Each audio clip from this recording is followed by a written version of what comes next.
The NBA Gambling Podcast on the Sports Gam Podcast Network is brought to you by Underdog Fantasy. Their company customers play just $5, get $100 bonus funds. We use promo code NBA SGPN. And welcome everyone to the NBA Gambling Podcast here on the Sports Gam Podcast Network. Currently Wednesday morning, December 17th, around 11 a.m. Eastern. I'm Reichel. Once again, joined by Lonte Smith together, going to break down the games for Wednesday. Not many games. We have two of them. But either way, point is we're going to break down the two matchups. Lonte, how's it going with you? What's up? Oh man, it's going pretty good. Got a good game last night. I didn't hit the lock with the Spurs plus 2.5, but I mean they were right there. Just a big fourth quarter from the Knicks, and they showed that they're capable. I mean, crunch time is just something that the Knicks thrive in. Fourth quarters they thrive in. So that's something to put in your pocket going forward. But overall, pretty good, man. Excited for the two games today.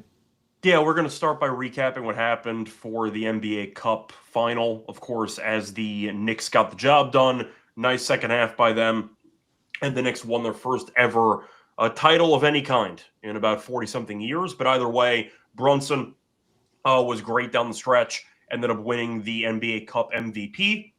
Besides that, Mitchell Robinson was great as well, and Anunoby had a great game. And it felt like the Spurs were there, but unfortunately, Wemby was not very good yesterday. And on top of that, Barnes missed a bunch of threes, and Champagny was horrific. But either way, I'll ask you for your first, I'd say, thoughts on the actual game itself. Anything surprise you from the game yesterday? Nothing really surprised me. I thought it would be a competitive game, which it was. I think it was kind of a coin flip game, which is why I kind of took the points. I thought it should be probably about pick 'em, but again, I kind of understood what the why the number was the way it was because of the uncertainty of Wemby's minutes. And I think after we did the show, a couple of reports came out, some interviews with the Spurs staff saying that he would play around the same amount of minutes. So he didn't start the first quarter kind of like he did in the first game, and I think you kind of see some of the not that they were wore down, but they put a lot of energy into that OKC win, which I kind of thought that would be the case. But I mean, they still came out and played well. I mean, the Knicks just kind of outlasted them. And, I think it was Wemby was dealing with the death of his grandmother, I think. So I Yeah. mean, that's always difficult on top of playing probably about a third of the minutes that well, I would say a fourth of the minutes that you normally play. So, yeah, I didn't take away much from it. I mean, both teams, I don't have any differing opinions about it, which means the game probably played out how I thought it should.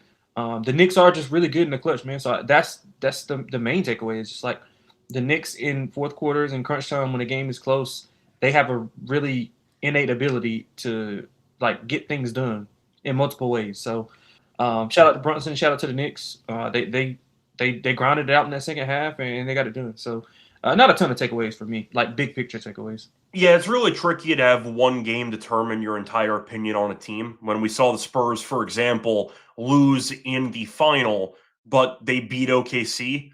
So they beat what was viewed as an unbeatable opponent, and now are supposed to roast them because they lost one game to the Knicks. It's really not what I had in mind, but at the same point, it does open the door to some conversations because the Spurs, I do think their guards are fine. Of course, Wemby's Wemby. I'm still not a big fan of their other forwards. You're looking at Barnes, you're looking at Champagny, Keldon Johnson. I think that's the area where you might have to upgrade at some point. You could argue that this year they might be going for it, or maybe this year they're just going to see what happens. And then maybe next year they'll make some trades, they'll push some chips in. I don't see them really winning anything until they upgrade that position group. I think that their small forwards are, in my opinion, not good enough. I know Champagny tends to be better than that, and he was basically unplayable yesterday. Keldon Johnson, we know, can be quite streaky. He's had a pretty, I'll say, up and down career. And Barnes, we know, in big games, tends to be a very inefficient shooter. I'll put it that way. He was 0 for 4 from 3 yesterday, 4 for 9 from the floor, so he had 11 points, which was fine. But is that a fair statement? Because Cornette was really good. I know that Fox and Castle were fine as well. Not really efficiency-wise, but based on an intensity, they looked fine. I do want to ask you, though, do you agree with me that the Spurs maybe aren't going to be inner circle title contenders until they upgrade that Harrison Barnes Champagny position. Yeah, I completely agree with that. I also think they don't have enough knockdown shooters. De'Aaron Fox shoots it well, and they play well off the ball. But as far as that forward position, they do need to upgrade it. I like Barnes and Champagny as like a change of pace, maybe in a playoff setting when things are a little bit slowed down, and they got more days off. They can kind of execute, especially Barnes. But Champagny's a little bit too inconsistent. He plays well in certain spots, but just not consistent. And then you're also relying, on a talented rookie, Dylan Harper, to kind of change the pace of the game. And I mean, Castle's great, but he can't shoot. He can't shoot it well. Fox is better with the ball in his hands than without. Although he can, I would say Fox is probably Vassell's probably the best shooter. I would say Fox is the second best shooter, and he's the main facilitator. So it's kind of some tug and pull in that situation. But overall, 100% agree. I think they got to upgrade that small forward position. I don't know if you maybe can package up some things to get a play. I don't even know a player that they can get. I mean, I know the Giannis thing is out there, but that would probably put them way over the top, and then they would, accent their depth. But the Giannis move would be a massive offseason move. It does feel like a Giannis trade would happen during the offseason. I don't think the Spurs are going to do much this year. I think they're just going to see what they have so far and reevaluate. That's kind of what I'm expecting. Yeah. But I do think they need to upgrade that. As you said before, they could use a few more shooters. I do think that position, I know Barnes in theory and Champagne is what they're there to do, but I think you can upgrade the actual shooting consistency from that position. We're talking about getting to the next level. Like you can't get that. You can't get there with Barnes. I'm not saying they were going to get this particular guy, but do you think they would be better with a Trey Murphy type? Of course you would. Yeah, for sure. Yeah, Trey Murphy, I think is a guy. Who else is out there at that wing position? I can't really think of anybody right now off the top of my head. But Trey is a good example of a guy. That's an example of a guy that I was like thinking. Yeah, he's an example of a guy who can shoot the ball really well, can play defense. Yeah, I think Trey's. I don't think Michael Porter Jr. is the guy that I'm referring to, but he would give you a scoring punch from the small forward position. The thing about Barnes and about Champagny, I know you can make the argument that Barnes can occasionally get downhill.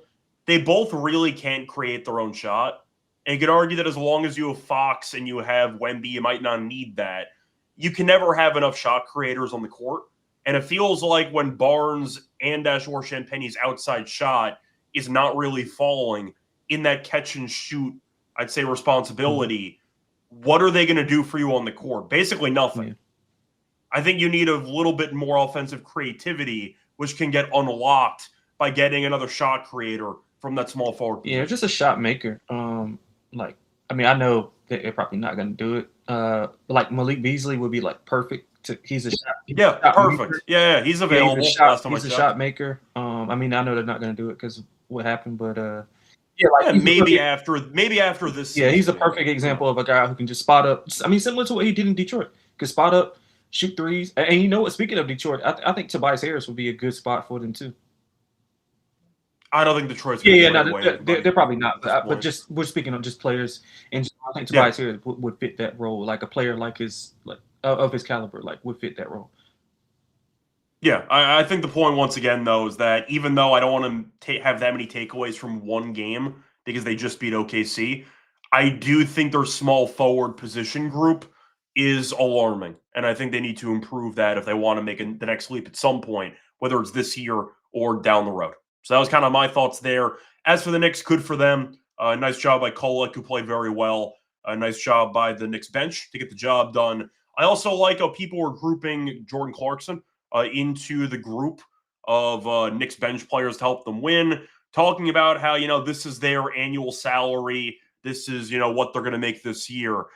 Yeah, I don't think people realize Jordan Clarkson's made $128 million. You might want to separate him for the sake of this experiment. Like Kolek, I'm happy for. Good for all that stuff. But Jordan Clarkson doesn't really need the extra, a couple $100,000. He's made $128 million. I think Jordan Clarkson's fine at this point in his career. But either way, anything else you want to add? Did you like the Vegas atmosphere? Do you think it was a little bit underwhelming? Any thoughts on the actual venue? Yeah, I do like it. I just wish I wish they started it on a different time, and I wish it was on a different date. Make it on a weekend, where you would get a little bit more fanfare. I mean, 5:30. It was 5:30 Vegas time.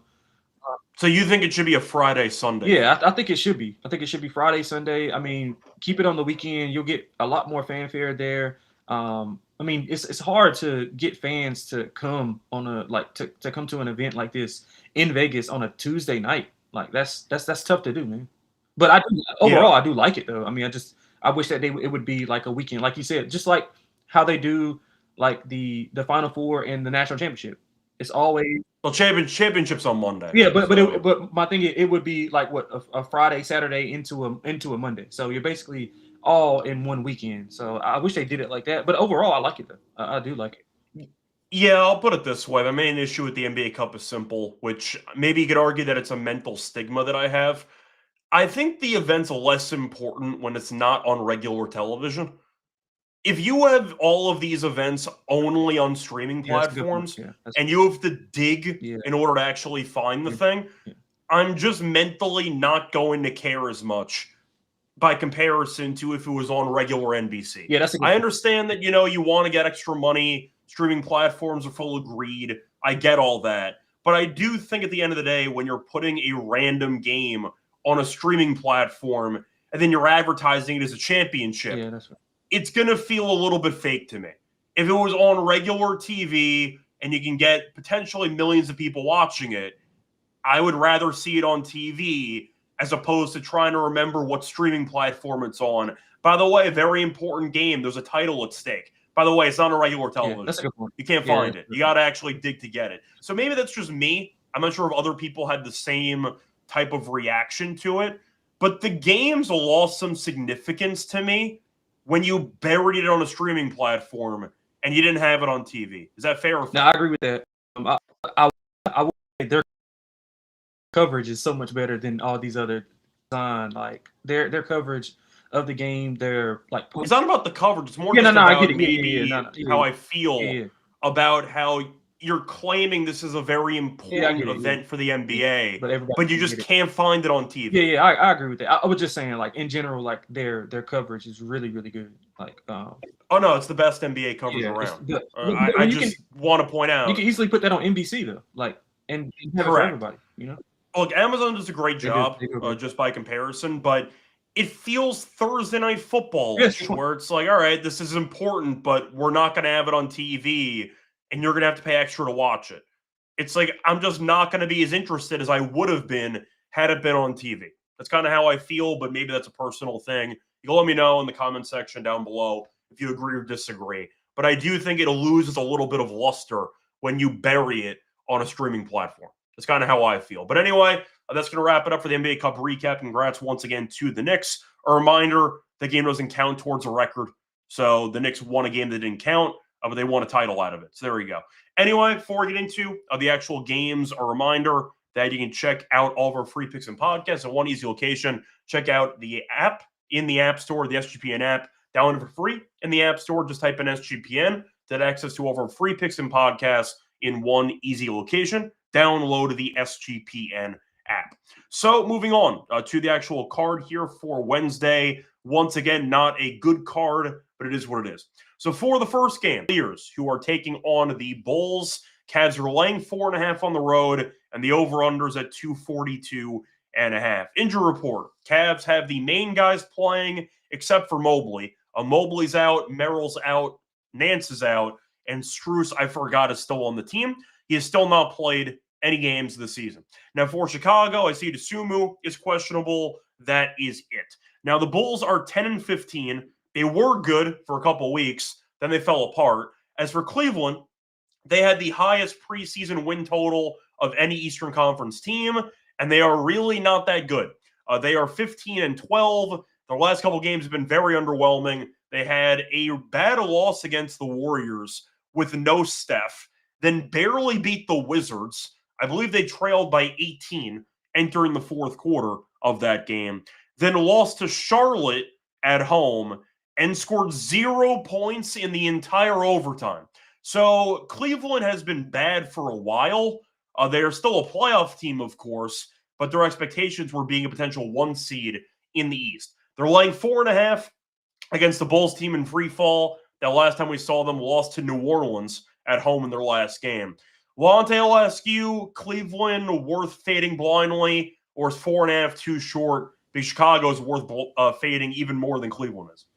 Yeah, you know what? Both of these teams have been, in similar trajectories, but the only difference is that the Cavs are not expected to be this. The Bulls, we know what they are. The middle, they're probably like they're a 500 team for the most part. You're going to be fighting for a play-in and likely lose in the first round of that play-in. So, not really surprised at anything that the Bulls have done, but the Cavs, man, on the other end, they have not been the same. And this took a little bit of money. I think it opened 5.5, and the Bulls took some money. Cleveland's just struggling, man, and they're saying all the right things, but it's just It not. was 5.5 last night, by the way. Yeah, It has moved to 4.5. yeah. So, like, I agree with that move.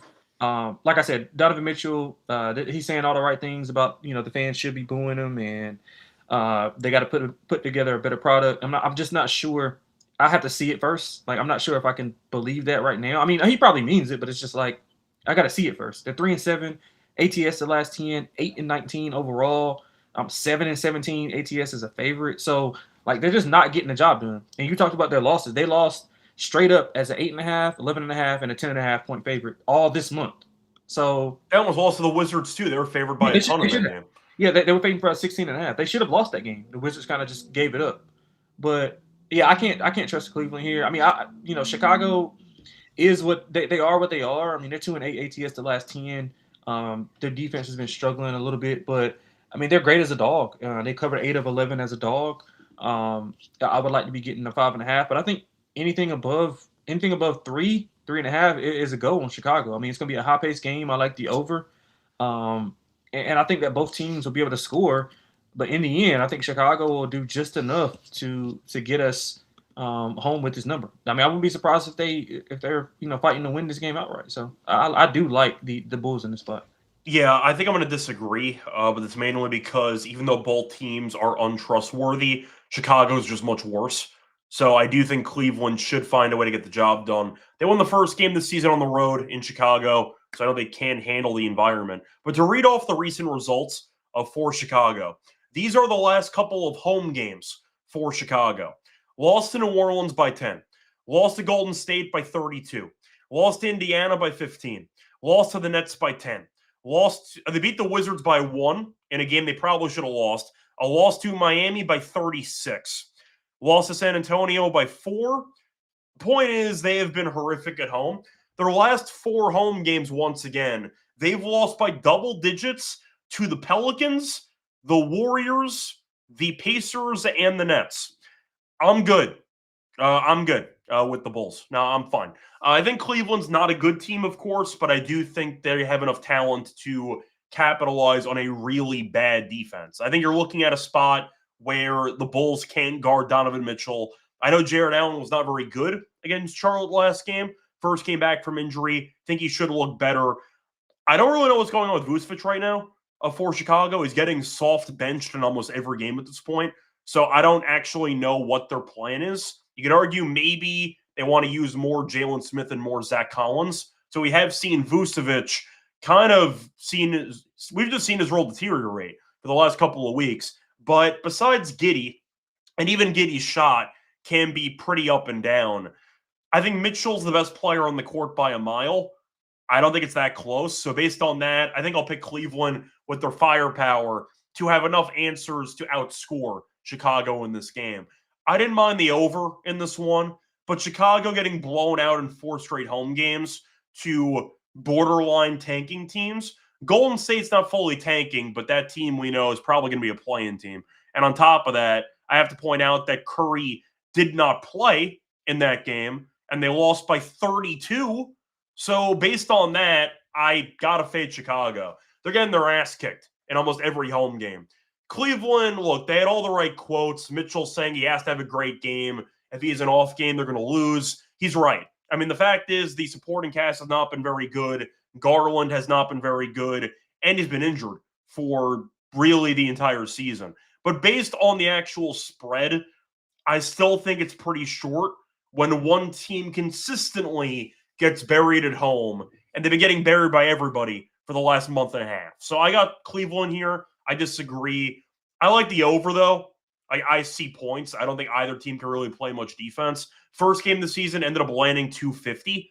So I like the over in this game, but I think it's mainly picking Mitchell to go for 35 or 40. It's kind of where I'm at, but I'll go Cleveland. Give me Donovan Mitchell to carry this team on his back. Yeah, I mean, I can't bet them right now. They got to show me. I'm not disagreeing with anything you said, but they just got to show me. I feel the same way about the Bulls, so that's why Yeah, both these teams I can't trust at all. But at least Cleveland has they're good talent. as a dog, though. Like at least they're good as a dog. I get it. Once again, if you want to go with Chicago, I understand completely because I was low on Cleveland going into the season. But at the same point, when you have Giddey and basically nobody else, especially since Vucevic has fallen off a cliff, at least Cleveland has options. I know Garland has not been very good this season, but at least he's healthy. I love Tyson off the bench. Yeah, they have some guys that they can actually throw in there to give them a spark. Chicago doesn't have that, as far as I'm concerned. So I'll go Cleveland, but I'm not happy about it. That's kind of where I'm at for this one. Yeah. Over or under in this game? Over. Love the over. I mean, if you look at the way that these teams play, I mean, they're playing high pace. They're gonna push the ball. 8 of the 11 road games for Cleveland have gone over. Chicago's also allowed 120 plus in 3 of their last 5. Their opponents have averaged over 120 on 49% shooting over the last 9 games. So I think we should see a lot of points here. I think both teams can get to what are you looking at, 120? Yeah, the first meeting was 128, 122. Yeah, that's about the same. Just maybe we can get a 128, 124 for the Cavs. But yeah, I like that as well. Anything else you want to add for this game? No, that's about it. Cool. So before we get into the second game on the card, a reminder, they're brought to you by our sponsor, Kalshi. So you want to check out real money prediction markets that are legal in all 50 states. Check out Kalshi. You can trade a ton of markets and sports, the NFL, bowl game season for college football, college basketball, the NBA, NHL, and more. Plus, you can also trade props like first touchdowns. Besides sports, they have a ton of other options, including politics, entertainment, and even weather. And a reminder that you can get a nice deal at sign up with us at Kalshi. New customers get $20 when you use the code SGPN at sign up. It's Kalshi, Kalshi, promo code SGPN for a free $20 at sign up. We're also brought to you by Underdog Fantasy. If you want to check out our pick'em entries, chance to win 5,000 times your entry. We'll give out an entry at the end of the show. Pick higher or lower on player stats. Mix match your sports with the NFL, with college, with the NBA, NHL, UFC. A lot of options, but a reminder, you can win up to 5,000 times your entry. Pick higher or lower on different stats. And you can also check out the new offer for new customers. Play just $5, get $100 bonus funds. Use promo code NBA SGPN. Welcome back, everyone, to the Game podcast. Finished going through the first game on the card. Time to go on into the second game. The Grizzlies are taking on the Timberwolves in Minnesota. Timberwolves are laying 7.5. The over-under is at 230.5. For the injury report, Anthony Edwards, a maybe once again. Missed the last couple games. He is still questionable for this one, and Mike Conley is out. For the Grizzlies, the whole team we know is basically injured. You have no Edey, you have no Jerome, no Conchar, no Pippen, no Cam Spencer. So big deal there. Spencer has been very good. And Brandon Clark is questionable, so he might play. And Ja is questionable. So, Lonte, I'll ask you, Minnesota is kind of in the same boat as Cleveland, where they're over 500, but they're not as good as people thought they were going to be. The Grizzlies have not been good either, but they've played better recently. They own the Clippers, 3-0 this season against the Clippers. They buried them in the last game. But 7.5 with half of the Grizzlies team missing, and maybe Ant's going to play. What do you like in this game? Yeah, it's a lot of uncertainty in this game. It's kind of a stay away for me. It would be Grizzlies or pass. I know they don't play. They typically don't play well against good teams, but they have been playing well as of late. They've won 3 out of the past 4, 6 out of the past 8. They're 7-3 ATS the last 10. And when I'm looking at Minnesota, although they've been winning 4-1 in their last 5 straight up, haven't been covering. They're 4-6 ATS last 10, 5-8 at home, and 8-13 as a favorite. Now, Ant being out, or his basically like him being there, I think that obviously it's a big deal, but I don't think it's as big a deal against this matchup with the Grizzlies, simply because they don't have a ton of perimeter defenders to guard anybody. So I think Bones Highland should have a good day. Might be seeing some Rob Dillingham minutes. I just don't think that the Ant I just don't think that he'll be missed as much in this specific matchup just because of the way the Grizzlies play and how they don't guard anyway. So they should have success. Nas Reed should play fine. We what's my guy's name? The shooter Dante should be fine. Like they should be fine offensively. And the Grizzlies don't pose that much of a threat.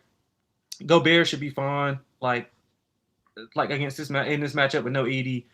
So yeah, it would be Timberwolves, and I said Grizzlies earlier. I meant it would be Timberwolves or nothing for me. I mean, I don't trust the Grizzlies to kind of punch up in class. Although we talked about the Timberwolves and their lack of their lack of winning against quality teams, but I think the Grizzlies are just right in that middle ground. So it will be Timberwolves or nothing. Yeah, I think I agree for this one. Nice win for the Grizzlies last time out. Yeah. I mean, the Clippers are a joke, so don't get me wrong, a win's a win. But the issue is still the same for Memphis with the ED injury. They can't rebound the damn ball. And even in the last win they had, I know that the Clippers pulled all the starters. The Clippers still won the rebounding battle despite getting blown out. Zubac had a solid rebounding game. Game before that, Nurkic had about 17 rebounds. I just have a question regarding Memphis. How are they supposed to stop Randall and Gobert and even Reed off the bench from just feasting on the boards the entire game? And I don't see that happening. You could argue Brandon Clark coming back is going to help, potentially. We'll see. I don't know how many minutes he's going to play. We know Jaren Jackson Jr. never rebounds the ball. Landell can rebound a little bit, but Gobert is just naturally bigger than, once again, Landell. So I see a really big problem on the interior for Memphis in this game. Spencer was a flamethrower last game, and he's not going to play. So I question the actual shooting for Memphis. I question the actual offense. And the fact is, when Minnesota can go bully ball and go big with Randall and Gobert and even Reed, I just expect Minnesota to kill this team on the boards. And Gobert left the last game early. I believe he had a kid. So congratulations to Gobert, who had to leave because his wife went into labor mid-game. So I think he'll play well in general. But the question is pretty simple. Do I think Memphis can overcome the lack of rebounding in this game? And the answer is no. Because if they're going to, they need good outside shooting. And Spencer's not going to play. So they don't have many good shooters anyway on the roster. And now you have a lack of size and a lack of shooting with Spencer not playing. So based on that, I think I got to go with the Timberwolves here, just based on the bad matchup for Memphis. So I'll ask you, Lonte, when it comes to actual game plan for Minnesota, isn't it just bully ball the entire game? 100%. You got to. You got a three big rotation. I wouldn't be surprised if we see them on the floor like a lot at the same time, just to negate. And we know Jaren has a lot of foul trouble issues. He's coming off a big night, but again, he's still only 4 rebounds. But he had 31 points. Yeah, I just don't think that without ED in the lineup, and I mean they play with a lot of pace, but I think Timberwolves are going to slow the game down. They're going to pound the ball on the inside, and I mean I wouldn't be surprised if we see a couple of double doubles from 2 of these 3 guys. So yeah, I completely agree. I think they pound them in the paint. Foul trouble becomes an issue, and then the Timberwolves kind of pull away. And I'm talking about my handicap is based on strictly like not having Ant in the lineup. So. Yeah, I do want to point out, though, that I did actually have some money on Gobert against the Warriors, and he had a double-double, had a monster game. I see a pretty similar matchup here. It's not the exact same matchup, obviously, but the whole takeaway with Golden State, with Draymond not playing, was how the hell are they going to rebound the ball? Because they're using post, they're trying to invent some minutes for some guys, and Gobert just ate everybody. And I could see that happening again in this game. Randall was great in that game, too, because they didn't have the matchup size-wise to actually body Randall up. I don't see the Grizzlies having that either. And if Jaren Jackson Jr. is in foul trouble immediately, the offense is going to suck because they don't have any other options. So I see a lot of problems here for Memphis. I've been critical of Minnesota this season, rightfully so. But my main issues for Minnesota is them against good teams. They're awful against teams above 500. But against teams below 500, they tend to take care of business. It's why their overall record is pretty good. The Timberwolves this season are 17-9, and they've barely beaten any teams above 500. So against bad teams, they tend to step up. I think they'll do the same thing here. Give me the Timberwolves at -7.5. For this one, for the total, I like the under in this game. I'm not sure the Grizzlies can score, especially with Spencer not playing. The shooting's a problem. If you want to throw in Vince Williams minutes, I like him. He can't shoot either. So not really many floor spacers on the actual rotation for the Grizzlies. I like the under in this game. I think the Grizzlies might finish this game with like 105. I'll go for Minnesota like 117, 105. But any thoughts on the total? Yeah, I completely agree. I mean, I think it's correlated. If you like Timberwolves, you like under. I think they're going to slow the game down a lot. Their advantage is in the half court with their big men, and Julius and Nas can handle the ball. So it's not like you're going to be relying on the guards to get them the ball. They're able to create and get each other the ball. So and even with that, DiVincenzo can handle the ball too. They got ball handlers. Yeah. So they're not dependent on getting the ball from others to score or be effective. So I do think that they'll slow the game down. The only way I could see it is if Minnesota just has a really good night from three and they score like 130. I'll dare them to do that without Spencer in the lineup. Yeah. So I'll take the Timberwolves. I mean, I'll take the under in the game as well. Cool. Anything else you want to add for this game? No, I think we pretty much knocked it all out. Cool. That's going to wrap it up for this really crappy slate. Anyway, before we get into the lock and dog picks, reminder they're brought to you by our sponsor, Novig. If you want to check out prediction markets in sports, check out Novig, the #1 prediction market for sports in America. Get some great prices, a lot of reduced juice options, so check it out. And a reminder, get a nice deal with us at sign up. So download the app, get $50 when you spend just $5 if use our code SGPN and the extra Novig promo code SGPN. We're also brought to you by Rhythm. So they've been great this season in the NFL, especially with props. Check them out as well for college basketball. For golf, they have a lot of options available with models as well. Very easy to build your own model or copy one from the leaderboard or use the house model if you want to check that out. But a reminder, if you want to check out Rhythm, you can get a nice discount for your first month. Use the code SGPN25. We download the app and you'll get a nice 25% off your first month. Download Rhythm. Once again, promo code SGPN25 for a quarter off your first month. Welcome back, everyone, to the NBA Game Podcast. Finished going through the two games on the Wednesday slate. Time to move on into the lock and dog picks. Lonte, what is going to be your lock and dog for the show? Yeah, I don't like doing the same game, but I'm going to take the lock. I'm going to take the over in Chicago and Cleveland. I think it's too short. I mean, I know 242 is a lot. It's a lot of points, but I like the over. I think both teams are going to score. We talked about the trends as far as Cleveland going over on the road and Chicago's defensive struggles. So I think we get well up and over that number. And I'm gonna take a shot with Chicago, man. I think it's a highly volatile game. I'm gonna take Chicago to win it outright at home against a struggling Cavs team. All right. So for my lock, I'm going to go with the Cavs. I'll take the -4.5. End of the day, I don't think really either team's good, but there's still a tier gap here. The Bulls, I said before, have lost 4 straight games at home by double digits against bad competition, objectively bad competition. I think Cleveland, after losing that last game against Charlotte, scoring 0 points in overtime, I think they'll look better, in my opinion, and they already covered the spread in the first meeting on the road against Chicago. I'll go for it. Give me the Cavs -4.5 as my lock for the show. For the dog, I'm going to go for a same-game parlay. I'm going to go with the Timberwolves -7.5 and the under 230.5. Two-pick parlay pays out at +236. End of the day, I don't see Memphis scoring many points. I think Minnesota will bully on the glass, and I think that's enough to win this game by about 10. But I had a 117-105 score prediction, something like that. Give me the Timberwolves and the under in a parlay, and that pays out at +236 as my dog. Moving on to Underdog.